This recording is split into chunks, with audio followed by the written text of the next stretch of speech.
What's up, ladies and gents? Welcome to part 2 of Varsity Roadmap. It's your boy, Tsepo Mokoena. So previously, or in part 1, I touched a bit on how mentorship would be a key element to your success. I went specifically into academics, but I'd like to go a step further. I think that we should put our words into action.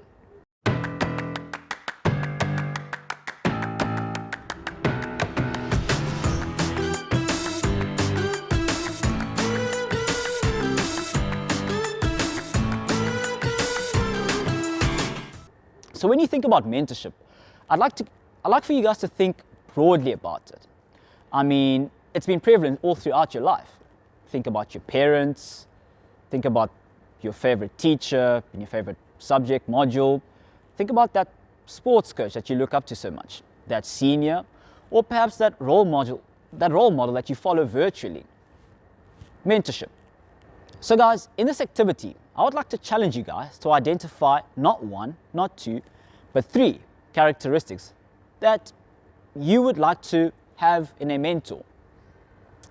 Now, I'd like you guys to be specific and remember that only seekers find. So be specific, be detailed, and to help you with that, I would actually like to share a quick story with you guys. So when I was now in 3rd year now in Varsity, I had the privilege of having this mentor. His name was Mr. Tato Mokoena. Now, by the time I was in 3rd year, Mr. Mokoena was in his 5th year.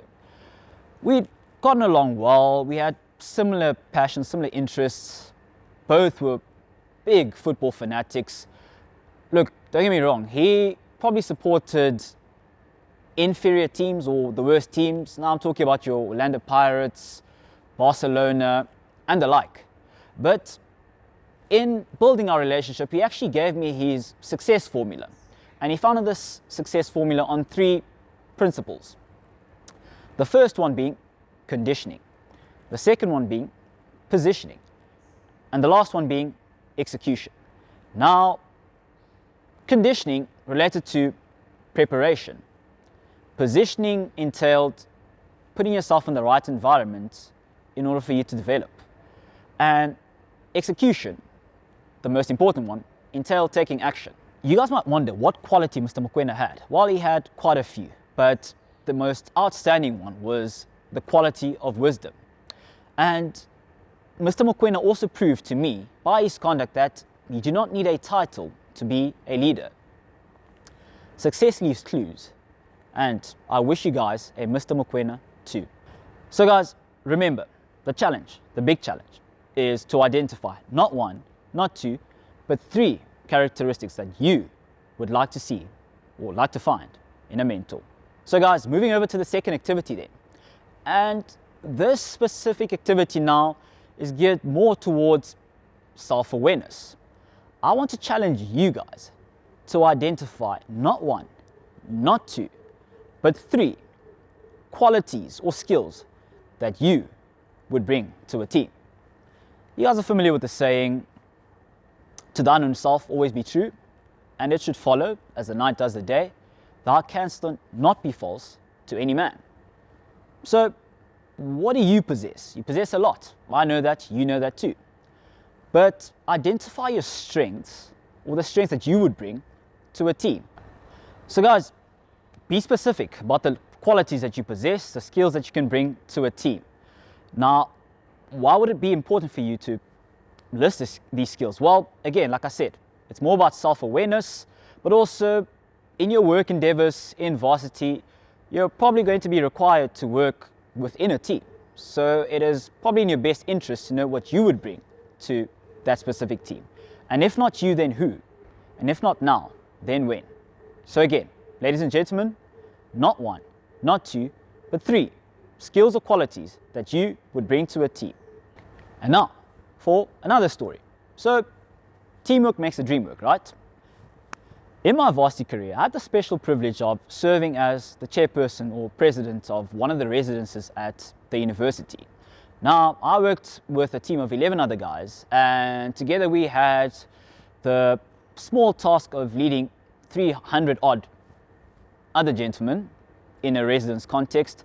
And in leading that team, I always found that my team members, my teammates, had certain outstanding qualities. So I could point to one person and he was quite creative. The other one had great organizational skills. But when I looked quite deep within myself, I actually couldn't quite make out what I specifically possessed. And then I hit my eureka moment. I identified that my strength, or my core skill, was actually the ability to spot the strengths in other people. That, coupled with my natural inclination to be able to encourage people, I could then take the qualities that I had, which is to spot talents and skills, as well as be able to encourage people, and take whatever skill that one of my teammates had, to then put those things together and usher us towards a common goal by using those sets of skills. So I challenge you guys again, not one, not two, but 3 qualities or skills that you guys would bring to a team. And now, to move over to activity 3. So guys, last but not least, your third activity. I'd like to challenge you guys to take it upon yourself to do something for someone who actually wouldn't be able to reciprocate or pay you back. Now, it could be something that's within your skills or line of expertise. Be giving something to someone, whether it's a blanket, some food to eat, etc. But we need to develop, more than any other time, a culture of service, a culture of giving. Like I said before, at the heart of leadership is service, and everything rises and falls on what? On leadership. So I'd like to challenge you guys. Do something for someone. Could be coaching, could be teaching someone a module or subject that you are an expert in. I don't know, but take it upon yourself to do something for someone else who wouldn't be able to repay you. Now, to elaborate on that, again, I'd like to share a personal story. Being in the university for a certain number of years, we were provided with the opportunity, or various opportunities, to be involved in the Reach Out and Give movement. So that's what they call RAG at university. And through that, I remember we had one specific community that we interacted with, and it was a community in Siyangoba, in a place called Siyangoba, and the lady there, Mum Lizzie, an absolute colossal character, ran a aftercare day center for impoverished children, people who had grown up in abusive homes, etc. And over a period of 4 years, we refurbished the property, we built kitchens, we built a jungle gym for the kids, we did various things. And through that, we developed a deep bond, a relationship, and those sort of things are priceless. But more than that as well, the relationship was sustainable. And you can go into these sort of things, thinking that it is you who's going to go out there and make a difference in people's lives. But you find that in the process of doing that, your own character gets built. It is your life that is touched. And the like. And I can elaborate further on that, but the proof is really in the pudding. I encourage you guys, when you do set foot at the university, to get involved in such initiatives. Serve your community. And as much as you are building the community builds you. So then, your activities. Find a mentor, list the characteristics. List 3 characteristics within yourself that you would bring to a team. And last but not least, do something for someone else who would not be able to reciprocate in kind.